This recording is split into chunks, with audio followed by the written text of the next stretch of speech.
சாணார்பட்டி அருகே கொசவப்பட்டி புனித உத்திரிய மாதா திருவிழா தேர் பவனியில் 1000க்கும் மேற்பட்ட பக்தர்கள் பங்கேற்பு. திண்டுக்கல் மாவட்டம் சாணார்பட்டி அருகே உள்ள கொசவப்பட்டி புனித உத்திரிய மாதா ஆலயத்தில் இயேசு கிறிஸ்து உயிர்த்தெழுந்த 40ஆம் நாளை கொண்டாடும் விதமாக மின் அலங்கார தேர் பவனி திருவிழா நடைபெற்றது. கடந்த 5ஆம் தேதி கொடியேற்றத்துடன் விழா துவங்கியது. இதனைத் தொடர்ந்து இன்னிசை நிகழ்ச்சியும் மறுநாள் இரவு மின்தேர் பவனியும் நடந்தது. அதனைத் தொடர்ந்து மின் அலங்கார ரதத்தில் இயேசுநாதர் எழுந்தருளிய காட்சி நடந்தது.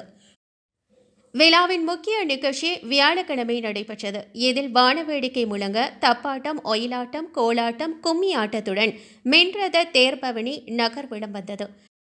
அதில் வழி நெடுகிலும் பல்லாயிரக்கணக்கான பக்தர்கள் கலந்து கொண்டு பிரார்த்தனை செய்தனர். திருவிழா வரும் மே 19ஆம் தேதி திருக்கொடி இறக்கத்தை தொடர்ந்து வேத சாட்சியான புனித வேத சகாயம் பிள்ளை எனும் சரித்திர நாடகம் நடைபெறும். இந்த தேர் பவனியில் கொசவப்பட்டி சுற்றியுள்ள கிராமத்தைச் சேர்ந்த 10,000க்கும் மேற்பட்ட பக்தர்கள் திரளாக கலந்து கொண்டனர்.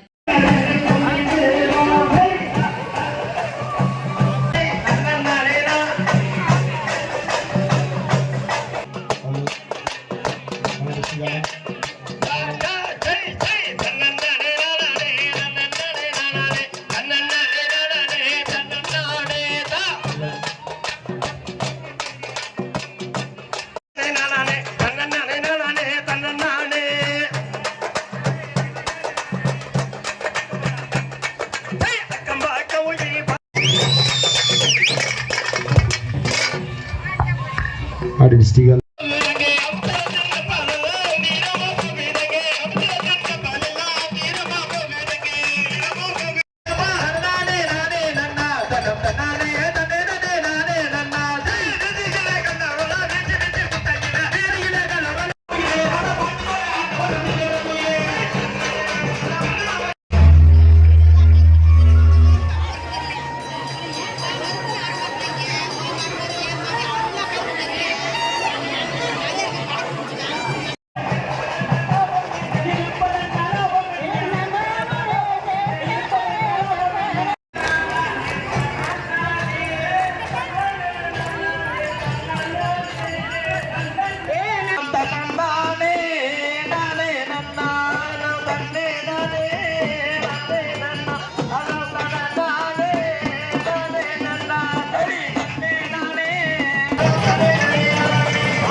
Oye,